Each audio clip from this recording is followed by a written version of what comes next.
নমস্কাৰ, welcome to back.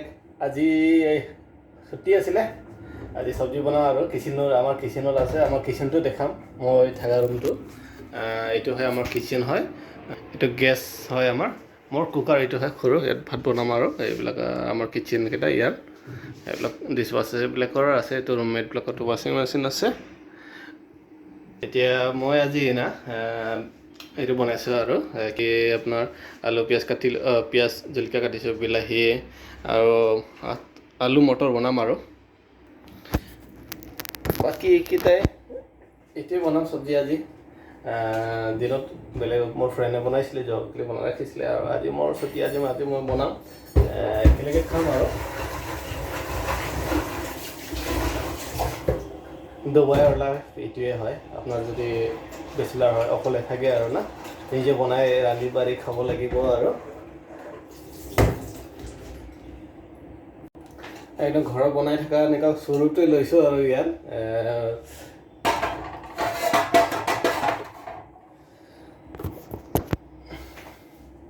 আৰু বাকী খবৰবিলাক আপোনালোকৰ ভাল আছেনে? এতিয়া আজি ফ্ৰাই কৰিম আৰু আলু বিলাহী। তেল আমি ইউজ কৰোঁ আমিৰ কুকিং অইল ইউজ কৰোঁ। এইটো 1.5 লিটাৰ হয়, দামটো ইয়াৰ 18 এনেকুৱা হয়। অফাৰ থাকিলে হয় আৰু ভাল অফাৰ টাইমত কমতে পায়। আৰু বাকী আৰু জলকীয়া এইবিলাকে আৰু নৰ্মেল ঘৰত যেনেকুৱা খাওঁ সেইটোৱে বনাওঁ। অলপ ভিডিঅ'টো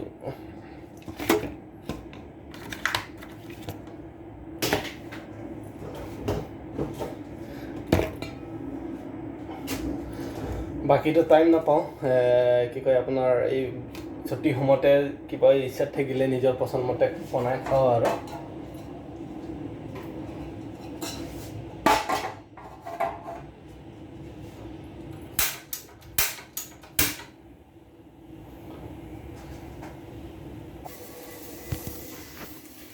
মোৰ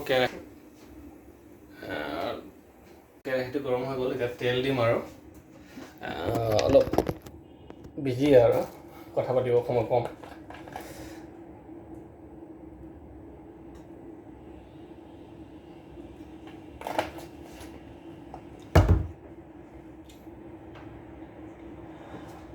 এতিয়া যদি আপোনাৰ ডুবাইত যদি আহিব মন গৈছে, জব যদি হাণ্টিং কাৰণে, জানুৱাৰীত আপোনাৰ ভাল অপৰচুনিটি আহিব জববিলাক। বৰ্তমান এইকেইদিনত নাই আছিলে, জানুৱাৰীত নতুন জব ওলাব। যদি আহিব হ'লে আপোনালোকে নিজে অনলাইন এপ্লাই কৰিব পাৰে। ভিজাটো ল'বৰ কাৰণে আপোনাৰ বহুত ইজি, মেক মাই ট্ৰিপত যাব, নহ'লে ক্লিয়াৰ ট্ৰিপ ৱেবছাইট আছে আৰু এইটো অনলাইন যিটো আপোনাৰ ফ্লাইট টিকেট বুকিং কৰে, তাতে ভিজা বুলি আছে। তাতে কৰ্চবিলাক দাম কিমান, বৰ্তমান এতিয়া ভিজা 2 মাহৰ দি আছে। ইজি হয় এপ্লাই কৰা। প্ৰথম আপোনাৰ ৱেবছাইটটোত যাব, তাতে আপোনাৰ প্ৰথম ভিজাটো এপ্লাই কৰিব। ভিজাটো এপ্লাই কৰিব, তাত আপোনাৰ ডিটেইলছ, আপোনাৰ পাছপৰ্ট নম্বৰবিলাক এণ্ট্ৰি কৰিব লাগিব। বাকী কিমান মাহৰ কাৰণে, কিমান দিনৰ কাৰণে তাত ডেট অপশ্যন আহিব, সেইটো দি আপোনালোকৰ তাত কষ্টটো দেখুৱাব, পইচাটো কিমান ল'ব, দামটো কিমান হ'ব। আৰু বাকী সেইটো ডিটেইলছ আপোনাৰ কণ্টেক্ট নম্বৰবিলাক ভৰাব লাগিব। কণ্টেক্ট নম্বৰ ইণ্ডিয়াৰ কণ্টেক্ট নম্বৰ দিলেও হৈ যায়। নাম আৰু passport number, date of birth কেইটা ভালকৈ দিব। আৰু যেতিয়া আপোনাৰ ফটোটো, আপোনাৰ বেকগ্ৰাউণ্ডটো হোৱাইট লাগিব, হোৱাইট বেকগ্ৰাউণ্ড, আৰু ফেচটো চিধা চাব লাগিব, যাতে কাণ চকুৰ পৰা ষ্ট্ৰেইট দেখা পায় ফটোটো যেতিয়া উঠিব। বেকগ্ৰাউণ্ডটো পকা লাগিব ভিজা এপ্লাই কৰা, নহ'লে বেলেগ বেকগ্ৰাউণ্ড কালাৰ হ'লে আপোনাৰ হেৰিটো ৰিজেক্ট হৈ যাব, আপোনাৰ কি কয় ভিজাটো। বাকী সেইটো কৰাৰ পিছত আপোনাৰ যেতিয়া ছাবমিট কৰিব গোটাই, পাছপৰ্ট জেৰক্স কপিটো লাগিব, স্কেন কপি লাগিব আৰু বাকী ফটো, আৰু তাত বাকী ইমানটো নালাগে। টিকেট বিচাৰে, টিকেট নিদিলেও হ'ব। তাত আপোনাৰ আৰু ভেকচিন চাৰ্টিফিকেটটো খুজিছিলে, কেইদিনটো কেনেকুৱা আছে খোজা নাই, গম নাপাওঁ। ভেকচিন চাৰ্টিফিকেটটো স্কেন কৰি ৰাখিব, সেইটো আপলোড কৰি দিব। আৰু বাকী 7 দিন টাইম, আৰু কেতিয়াবা 7 দিন, কেতিয়াবা 2 দিনত 3 দিনতো আহি যায়, যদি চিষ্টেমটো বিজি নাথাকে ক'লে আৰু সেইটো আৰু আপোনালোকে সেইটো কৰি দিব। পাছপৰ্টটো ভিজাটো পোৱাৰ পিছত আৰু মেইলত আহিব আপোনাৰ। মেইল অহাৰ পিছত আপোনাৰ যেতিয়া হেৰি কৰিব ভিজাটো আহি যাব, তেতিয়া টিকেটটো এপ্লাই কৰিব অনলাইন, মেক মাই ট্ৰিপতে কৰিব। তাত দুটা অপশ্যন দি কৰিব পাৰিব ইউ এ এমাউণ্ট দি চাব পাৰিব ইণ্ডিয়ান কাৰেঞ্চি আপোনাৰ অলপ ভাল হ'ব আপোনালোকে এটা কৰিব নিজৰ ATM আছে আৰু ATM কাৰ্ড দি আপোনালোকে চেট কৰিব অনলাইন ট্ৰানজেকশ্যন কৰিব ক'তো যাব নালাগে নিজে এপ্লাই কৰিব পাৰে নিজে টিকেট ল'ব পাৰে কিমান তাৰিখৰ পৰা চাব আপোনাৰ তাত 45 ডেজ ভিতৰত আপুনি সোমাব লাগিব ভিজাটো পোৱাৰ পিছত যেনিবা ধৰ 40 দিন আছে হৈ গ'ল তাৰমানে আপোনাৰ টকা পইচা যোগাৰ কৰিব লাগিবতো ন টকা পইচা পোৱাৰ পিছত আপোনাৰ ধৰ 45 ভিতৰত আপোনাৰ এণ্ট্ৰি হ'ব লাগিব হা ইউ এ যেতিয়া ইউ এত এণ্ট্ৰি হৈ যাব সেইটো তাৰিখৰ পৰা আপোনাৰ 1-2 হিচাপ কৰিব আৰু কিমান যেনিবা 1-2 দিন তাৰ পৰা কাউণ্ট কৰিব আপোনাৰ যেনিবা 2 মাহৰ ভিজা হ'লে 2 মাহ দিব আজিকালি 2 মাহৰটো ধৰিব আৰু বাকী আৰু ইয়াতো আপোনাৰ ৰুমবিলাক বিচাৰে আৰু ক'ত থাকিব ক'ত নাথাকিব ন ভিজিট ভিজা সেইটো ৰুমবিলাকো অনলাইন পায় আপোনাৰ ডিভিজুৱেল বুলি এপ এটা আছে ৰুম ৰেণ্ট বা হোটেলো পাই যায় আৰু হোটেলো মানে এইটো পায় প্ৰথম আহি ল'লে বিচাৰিব বহুত ইজি মানে হেৰি নহয় এনে ভয় খাব নালাগে আপোনাৰ মইতো প্ৰথমত অকলে আহিছোঁ অকলে আহি মই আজি নিজে এটা জব বিচাৰি আছোঁ আৰু জব কৰি আছোঁ এতিয়া মোৰ 1 বছৰ হৈ গ'ল মই অক্টোবৰত আহিছিলোঁ আজি ডিচেম্বৰ হৈ গ'ল অক্টোবৰ হয় এক বছৰ পাৰ হৈ গ'ল আৰু 1 বছৰ 1 মাহ ইজি বহুত ইজি আপোনালোকে একো ভয় খাব নালাগে বহুত ইজি আহিবলৈ আৰু জব পাবলৈ আপোনাৰ ইয়াত অহাৰ পিছত এয়াৰপৰ্টত আপোনাৰ চিম দিব টুৰিষ্ট চিম সেইটো আপোনাৰ এসপ্তাহ থাকে নেকি সেইটো হৈ লৈছে নাই সেইটো আপোনাৰ কনভাৰ্ট কৰিব পাৰে পিছত আপোনাৰ ইয়াত আহি পাৰ হৈ যোৱাৰ পিছত যেতিয়া আপোনাৰ তাত যেনেকুৱা টুৰ আৰু ইপিচেলা চিম আছে সেইটো ৱেবছাইটত যাই কিনে আপোনালোকে কৰিবলৈ তাত সেইটো টুৰিষ্ট চিম হয় না তাত প্লেনটো চেঞ্জ কৰিলে এটা এমাউণ্ট দিব সেইটো 35-40 এনেকুৱা এটা ৰিচাৰ্জ কৰিব লাগে আৰু না এইটো ৰিচাৰ্জটো কৰাৰ পিছত আপোনাৰ সেইটো চেঞ্জ হৈ যায় সেইটো চেঞ্জ হৈ গ'লে তেতিয়া আপোনালোকে নিজে হেৰি কৰিব পাৰিব আৰু ৰিচাৰ্জ কৰাৰ পিছত চিমটো আপগ্ৰেড হিটি চলাই থাকিব পাৰিব যেনে আপুনি 2 মাহৰ ভিজা থাকিব 2 মাহৰ ভেলিডিটি থাকিব জব জলদি আপোনাৰ যেতিয়া জব পাই যাব তেতিয়া আপোনালোকে ইমৰেড আইডি পাব আৰু ইমৰেড আইডিটো পোৱাৰ পিছতে আপোনালোকে KYC দি কেনে আপোনাৰ নিয়াৰেষ্ট ষ্ট'ৰত যাই কেনে আপোনালোকে চিমটো আপলোড কৰি ল'ব পাৰে আপোনালোকে একো চিন্তা কৰিব নালাগে জব ষ্ট'ৰ বহুত ইজি দিব আপোনাৰ অনলাইন ৱেবছাইট আছে যেনিবা ইয়াত আছে লেনদেনৰ প্ৰফাইলটো থাকিব লাগিব আপোনাৰ লেনদেন আপোনাৰ ইণ্ডিট বুলি কয়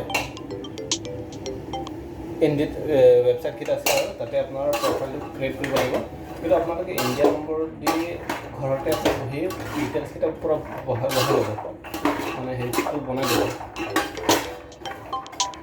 লেনদেন প্ৰফাইলটো বনাই ল'ব লেনদেন প্ৰফাইলটো বনাওঁতে আপোনালোকে এটা কাম কৰিব ইমেইল আইডিটো দিব হা তাতে ইয়াত আহি মোবাইল নম্বৰ চেঞ্জ কৰিব পাৰে পিছত আপোনাৰ মোবাইল নম্বৰটো UN নম্বৰ দিব লাগিব তেতিয়া কল কৰিব এমপ্লয়াৰ নহ'লে এইটো আপোনাৰ হায়াৰিং কাৰণে আপোনাৰ কল নাহিব বাকী ইজি বহুত ইজি আপোনালোকে আহিব বাকী জব যদি লাইফত যদি বাহিৰত কৰিব মন গৈছে আৰু UAত মানে ডুবাইত সেইটো ইজি আৰু পোৱা মানে হাৰ্ড নহয় বহুতে আমাৰ অসমৰ ল'ৰা বহুত আছে কিন্তু চিনাকি গম নাপাওঁ কিন্তু আছে আৰু বহুত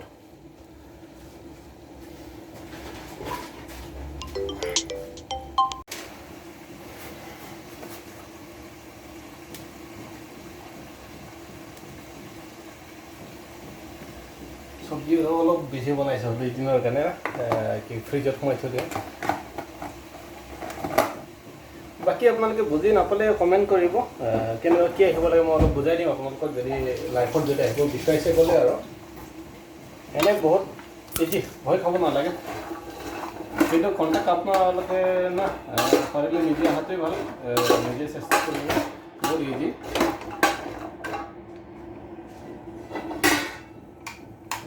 এনেইতো মই কিন্তু প্ৰথমত বেলেগৰ থ্ৰুদি আহিছিলোঁ বেলেগৰ থ্ৰুদি আহোঁতে ইমান কাম দিয়া নাই তাতকৈ আপোনালোকে নিজে আহিব মানে কিবা গাইডলাইন লাগে যদি বুজাই দিম আৰু নুবুজাবলৈ নহয় সহায় কৰিম থকা ব্যৱস্থাবিলাক কিবা য'ত আহি প্ৰথমটো আপোনালোকে থকা ব্যৱস্থাটো গম নাপাব না সেইবিলাক সহায় কৰি দিম ক'ত কেনেকৈ ল'ব লাগে ৰুমবিলাক বেড স্পেচ হয় দেই, কিন্তু ইয়াত আপোনাৰ ৰুম ডাইৰেক্ট ল'ব হ'লে এক্সপেঞ্চিভ বহুত হয়। ইয়াত ৰুম বাকী খোৱা বোৱাৰ কাৰণেতো কমেই হয়, মাত্ৰ ৰুমটো এক্সপেঞ্চিভ হয়।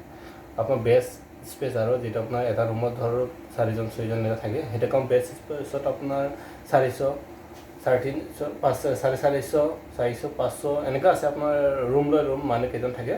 আৰু যদি পাৰ্টিশ্যন ল'ব থাকে আপোনাৰ, ছাপ'জ আপোনালোকে 2জন আহিছে ন, 2জনৰ পাৰ্টিশ্যন ল'ব হ'লে আপোনাৰ 1200 মানত পাই যাওক। 1200, 1100 এনেকুৱাত 2জন থাকিব পাৰোঁ শ্বেয়াৰিঙত। আৰু তাত আৰু কিটচেনবিলাক শ্বেয়াৰিং হ'ব, আৰু আপোনাৰ বাথৰুম থাকিব 2টা এনেকুৱা। আৰু ইজি হয় থাকিবৰ কাৰণে কমফৰ্টেবল। এতিয়া মই পাৰ্টিশ্যনত আছোঁ 2জন মানুহ।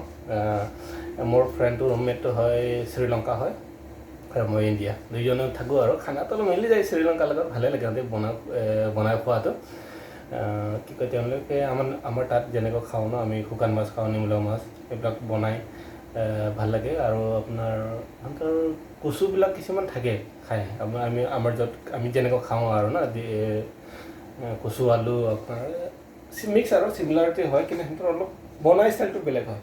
প্ৰথমত তেওঁলোকে কি কৰে, আমিতো প্ৰথমত মিঠাতেল দিলোঁ ন, মিঠাতেল দিয়াৰ পিছত পিঁয়াজ আপোনাৰ যিটো মছলা দিব লাগে, তাৰপিছতহে আপোনাৰ সেইটো পকোৱাৰ পিছত আমি চব্জিটো দালোঁ।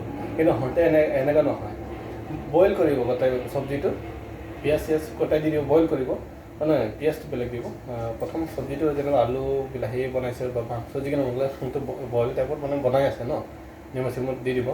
যেতিয়া হ'ব সময়ত তেলটো এক্সট্ৰা ফ্ৰাই কৰিব, ফ্ৰাই কৰি তাত পিঁয়াজটো হেৰি কৰিব, পিঁয়াজ জলকীয়াকেইটা ফ্ৰাই কৰি মছলাটো দি কেনে তাৰপিছত ঢালি দিয়ে। এইটো খোৱা ষ্টাইলটো ভাল লাগে। আৰু নতুন ফৰ্মুলা, নতুন মইতো ভালেই পাওঁ, সিহঁতৰ খোৱাটো ভালে আছে, আমাৰ লগত চিমিলাৰ মিলি যায়।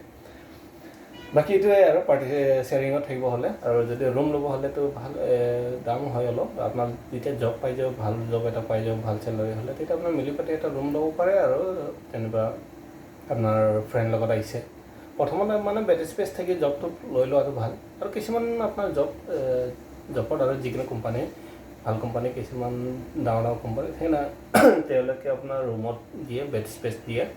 আৰু যদি আপোনালোকে বেড স্পেচত থাকিব মন নাই, তাহলে পাৰ্টিশ্যন বা আৰু এনেকুৱা লৈ ল'ব পাৰে। আৰু ৰুম এনেকুৱা বহুতে আপোনাৰ যেনেকৈ 2জন 3জন 4জন মিলি এটা ৰুম লৈ লয়, এনেকুৱা। আৰু আপোনালোকৰ ডিচিশ্যন আৰু এইটো না পিছত। বাকী আৰু জবটো আহি হাতত লৈ লওক, তেতিয়া আপোনাৰ ফুৰিব, গতিকে আপোনাৰ যেতিয়া ভিজিট আহিব জবত ফুৰিব পাৰিব। আপোনাৰ যাব ব্ৰছ খলিফা, ডুবাই মল চাবলৈ বহুত জেগা, মাৰিনা আছে, জুমেইৰা আছে, চাবলৈ বহুত জেগা। আপোনালোকে ফুৰি থাকিলেও মানে শেষটো কৰিব নোৱাৰিব, চাব পাৰে। আৰু বহুত ওলাই থাকিলে আপোনালোকে ইয়াত। আৰু যিকোনো জেগাত যাবলৈ আপোনাৰ মেট্ৰ' বাছ আছে ন, নল কাৰ্ডটো লাগে। আৰু সেইটো কাৰ্ডটো থাকিলে মানে ট্ৰাভেল কৰিব বহুত ইজি, পইচা বেছি নলয়। কিন্তু আপোনালোকে যেনেকুৱা ইয়াৰ পৰাই, মই থকা যিটো জেগাৰ পৰা ডুবাই মললৈ যাবলৈ 7.5 টকা লাগে বাছ, এইটো মেট্ৰ'ত। আৰু তাত গ্ৰীণ লাইন আছে, ৰেড লাইন আছে। যদি এটা লাইনতে গ'লে আপোনাৰ 3 টকাতে হয়, 3 টকা 4 টকা এনেকুৱা হয়। আৰু কিন্তু ৰাতিপুৱা টাইম অলপ কম হয়, ইভিনিং টাইম অলপ হেৰি হয়, একেই। আৰু বস্তুটো আপোনাৰ যাবলৈ সহজ। টেক্সিত ল'লে কিন্তু দামটো হয়, যদি সেইটো কাৰণে আপোনাৰ মেট্ৰ'ত যদি যায় জল্দি পাইগৈ, বেছি টাইম নালাগে। আৰু বাকী ভিডিঅ'টো এতিয়া ইমানতে সমাপ্ত কৰিলোঁ, চব্জিটো বনাই আছোঁ। বাকী আৰু আপোনালোকে যদি ডুবাই ফিউচাৰত আহিব মন গৈছে, আপগ্ৰেড কৰিব মন গৈছে, আপোনাৰ ফেমিলি ছাপোৰ্ট লাগে, এইটো আৰু পাৰে আৰু ট্ৰাই কৰিব আপোনালোকে। All the best, thank U.